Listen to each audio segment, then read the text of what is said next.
بسم اللہ الرحمن الرحیم۔ تنویر الآثار باب سنن الوضوء، صفحہ نمبر 34-35۔ علامہ فداء المصطفیٰ قادری دامت برکاتہم القدسیہ وضو کی سنتوں کے اوپر ایک الگ باب باندھتے ہیں، تو آئیے اسے پڑھنے کی کوشش کرتے ہیں، لیکن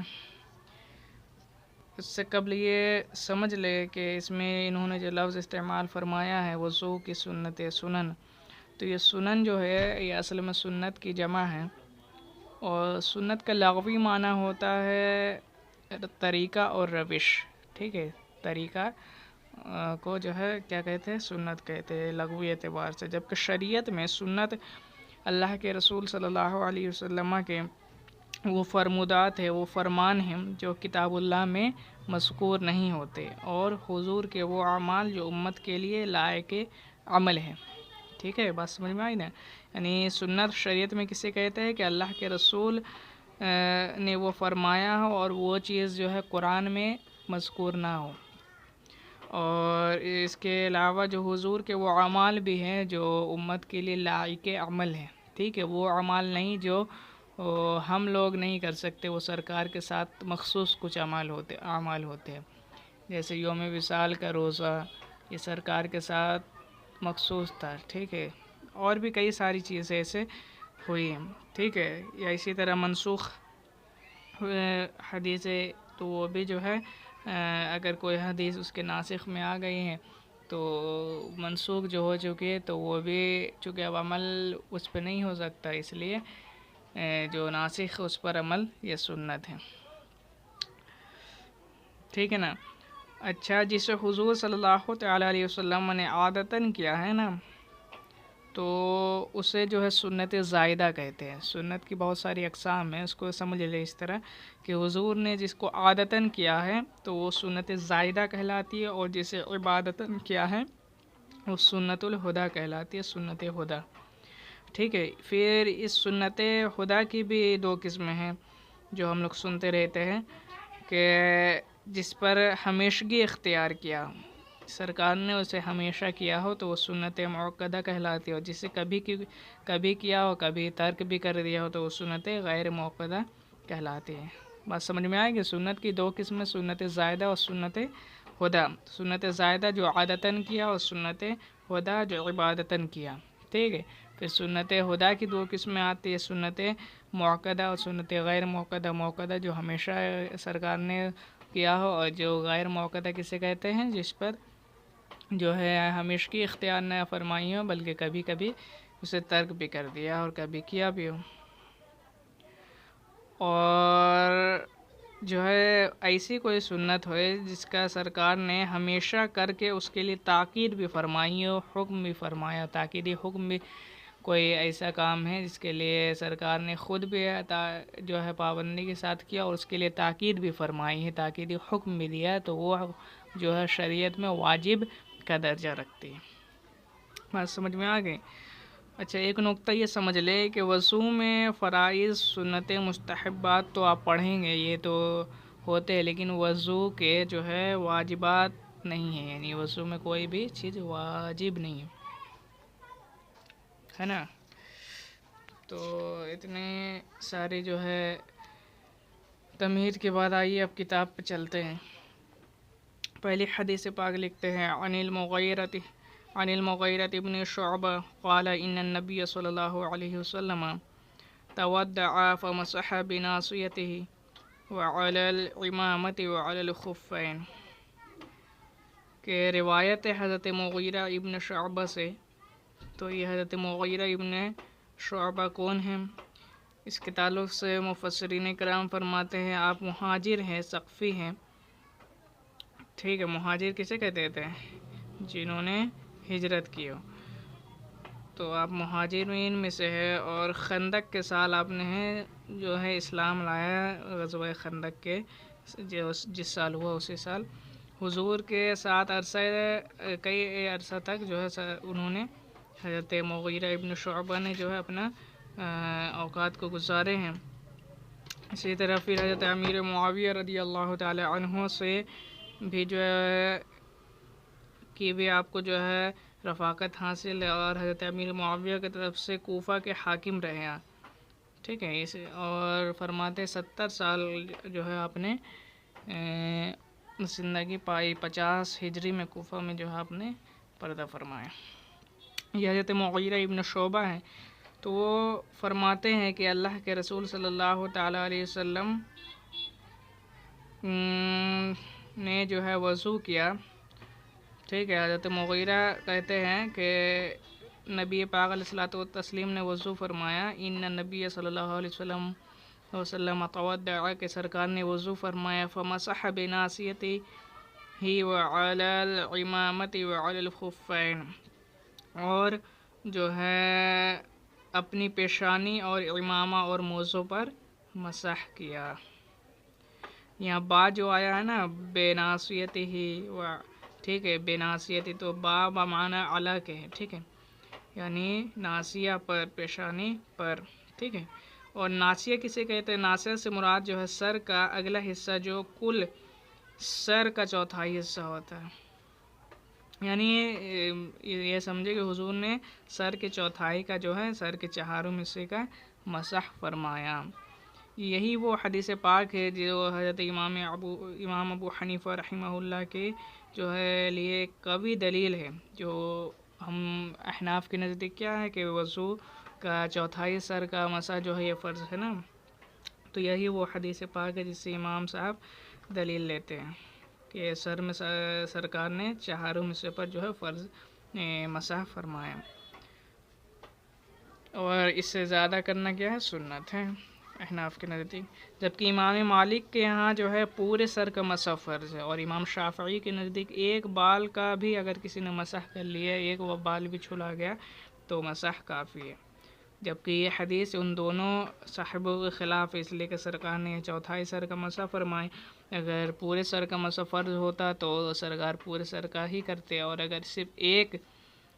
بال کا بھی مسح کافی ہوتا جیسا کہ امام شافعی کہتے ہیں، تو کہیں نہ کبھی جو ہے سرکار سے وہ عمل ثابت ہوتا ہے، جبکہ مفسرین فرماتے ہیں کہ ایسا جو ہے نہیں ثابت ہے۔ یہ پھر اس کے بعد جو ہے آگے فرماتے ہیں بناصیتہ وعلی العمامۃ کہ اپنی پیشانی پر اور امامہ پر، تو اب یہاں کوئی یہ نہ سمجھ بیٹھے کہ سرکار نے اپنے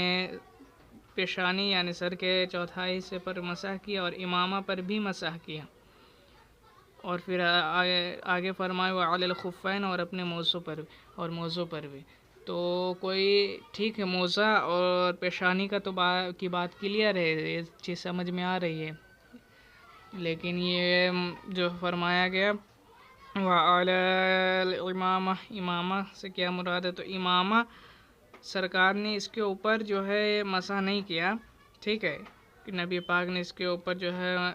مسح کیا، بلکہ امامہ شریف پکڑ لیا تھا تاکہ گر نہ جائے، ٹھیک ہے۔ اس کرنے کی وجہ سے دیکھنے والے کو، راوی کو یہ سمجھ میں آیا کہ آپ امامہ کا بھی مسح فرما رہے ہیں، اور اسی وجہ سے جو ہے یہ روایت ہو گئی، جبکہ جو ہے امامہ پر مسح کرنے یہ قرآن شریف کے جو ہے خلاف ہے، یعنی اس کا امامہ پر مسح جو ہے نہیں کیا جاتا، یہ درست نہیں ہے۔ اور یہ بھی بات ذہن میں رکھے کہ اگر بالفرض امامہ پر سرکار مسح کرتے تو پھر پیشانی پر کیوں کرتے؟ دونوں میں سے کسی ایک پر کرتے نا، جیسے موزہ پہ اس لیے کیا جاتا ہے تاکہ پاؤں اس وقت نہیں دھویا جاتا، تو وہ اس کا نائب ہوتا ہے نا، تو جب نائب کو کیا جاتا ہے تو اس کے اصل پر پھر اس وقت نہیں کیا جاتا، مطلب اصل تو ہے پاؤں دھونا، لیکن سرکار نے موزوں پہ مسح کیا تو پاؤں نہیں دھویا، تو اسی طرح اگر امامہ پر مسح کرنا ہوتا تو سرکار پھر سر کا مسح کیوں کرتے ہیں، ہے نا، تو یہ جو ہے راوی کو دیکھنے میں ایسا محسوس ہوا، جبکہ امامہ کا مسح جو ہے یہ نہیں فرمایا۔ اچھا، دوسری حدیث پاک دیکھے، عن ابن عباس قال قال رسول اللہ صلی اللہ علیہ وسلم اذا توضأنا فخلل اصابع یدیک ورجلیک، رواہ الترمذی۔ یہ روایت حضرت ابن عباس رضی اللہ تعالی عنہ سے فرماتے ہیں کہ اللہ کے رسول نے ارشاد فرمایا اذا توضأنا فخلل، کہ جب تم میں سے کوئی جب تم وضو کرو، ٹھیک ہے، فخلل اصابع یدیک ورجلیک، تو جب تم وضو کرو تو اپنے ہاتھ کی انگلیوں کو جو ہے فخلل اصابع یدیک، کہ اپنے ہاتھ کی انگلیوں میں خلال کرو، ورجلیک اور پاؤں کی انگلیوں میں، یعنی جب وضو کرو تو ہاتھ اور پاؤں کی انگلیوں کا بھی جو ہے خلال کرو۔ مفسرین کرام فرماتے ہیں کہ بہتر یہی ہے کہ ہاتھ کی انگلیوں کا خلال جو ہے کوہنیوں کو دھونے کے وقت، جب کوہنی دھوتے ہیں تو اس کے ساتھ ساتھ کر لیا جائے، اور پاؤں کی انگلیوں کا جو ہے خلال یہ کس وقت، جب کہ جو ہے پاؤں دھویا جائے تو اس کے بعد پاؤں کی انگلیوں کا بھی خلال کر لیا جائے ساتھ ساتھ میں۔ لیکن اگر کوئی اس طور پہ کرے کہ یہ دونوں مطلب کہ کام ہو جانے کے بعد، یعنی ہاتھ بھی دھو لیا، سر کا مسح کر لیا اور پاؤں دھو لیا، اس کے بعد جب مکمل ہو گئے، اس کے بعد آخر میں کسی نے جو ہے ہاتھ کی انگلی اور پاؤں کی انگلی کا پھر جا کر کے مسح کیا، تو فرماتے ہیں یہ طریقہ بھی جائز ہے، ٹھیک ہے، اس لیے کہ واو جو ہے یہاں صرف جمع چاہتا ہے، صرف جمع کے لیے ہے، ٹھیک ہے، تو اس طور پہ بھی کیا جا سکتا ہے، البتہ بہتر و انسب یہ ہے کہ ساتھ ساتھ کیا جائے۔ اچھا، اور ایک حدیث پاک دیکھتے ہیں، لکھتے ہیں کہ عن ابی بن قعب عن النبی صلی اللہ تعالی علیہ وسلم قال ان للوضوء شیطانا یقال له الولہان فاتقوا وسواس الماء، کہ یہ حدیث پاک جو ہے حضرت ابی ابن کعب رضی اللہ تعالی عنہ سے مروی ہے، وہ کہتے ہیں کہ اللہ کے رسول نے ارشاد فرمایا، ان للوضوء شیطانا، کہ وضو کے لیے ایک شیطان مقرر ہے، ٹھیک ہے، یعنی وضو کا ایک شیطان ہے، ٹھیک ہے، وضو کا ایک شیطان ہے، مراد یہ ہے، یقال له الولہان، کہ اس کا نام کیا ہے، ولہان۔ تو ولہان کے تعلق سے مفسرین کرام فرماتے ہیں کہ ولہان یہ ولہن سے بنا ہے، بمعنی حیرت یا حرص کے، ٹھیک ہے، چونکہ یہ شیطان جو ہے نا، یہ وضو کرنے والے کو حیرت میں ڈال دیتا ہے نا، اور پانی کے زیادہ استعمال پر حریص کرتا ہے کہ زیادہ استعمال کرو اور زیادہ کرو اور زیادہ کرو، ٹھیک ہے، اس لیے اسے جو ہے ولہان کہا جاتا ہے۔ یا یوں ہی فرمایا گیا ہے کہ زیادتی عشق کو بھی ولہن، اور عاشق حیرت زدہ کو بھی جو ہے ولہان کہتے ہیں، یعنی جو عشق میں زیادتی ہو جاتی ہے تو اس کو بھی ولہن کہا جاتا ہے، اور عاشق جو بہت حیرت زدہ ہوتا ہے تو اس کو ولہان کہتے ہیں۔ بہرکیف یہاں ولہان سے جو ہے شیطان کے وہ جماعت مراد ہے، شیطان کے وہ جو ہے کنبہ مراد ہے، جو لوگوں کو وضو کے دوران بہکانے اور وسوسہ ڈالنے کا کام کرتی ہے، جس کا نام فرمایا گیا اللہ کے رسول نے ولہان ہے۔ فاتقوا وسواس الماء، اور جو ہے آگے ارشاد فرمایا گیا کہ پانی کے وسوسوں سے بچو، فاتقوا تو بچو پانی کے وسوسوں سے، یعنی دل میں جو شک بلا دلیل کے جو پیدا ہو جاتے ہیں نا، تو ان چیزوں سے بچو۔ یہاں وسوسہ کا لفظ آیا تو وسوسہ کے تعلق مفسرین فرماتے ہیں کہ وسوسہ کہتے ہی ہیں دل میں جو شک بلا دلیل پیدا ہو جائے، یعنی اس کی کوئی دلیل نہیں ہے، بس ایسے ہی شک پیدا ہو گیا تو اسے وسوسہ کہتے ہیں۔ تو بلا وجہ یہ خیال کرنا کہ شاید پانی نجس ہوگا، یا اس طرح کہ شاید کپڑوں پر چھینٹے پڑ گئے ہوں، ہے نا، یا یوں خیال کرنا کہ شاید پانی پورے عضو پر نہ بہا ہو، ٹھیک ہے، یہ سب کچھ وسوسے ہیں جو کہ ہے شیطان کی طرف سے،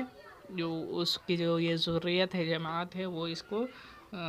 اس وسوسوں کو ڈالنے میں کا کام کرتے ہیں، ڈالنے کا جو ہے یہ ان لوگوں کا شغل ہے۔